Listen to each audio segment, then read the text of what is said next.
So, gugulatin natin siya kasi kanina bukas sara yung pintuan ng kwarto ko. Ay, matatakotin kasi ito. So, gugulatin natin siya.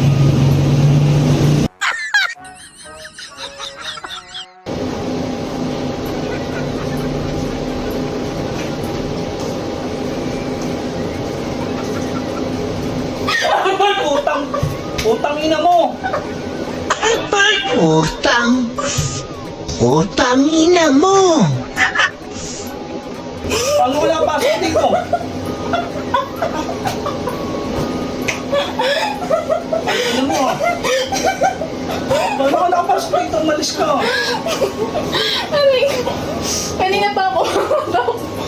Kanina pa ako kumakatok.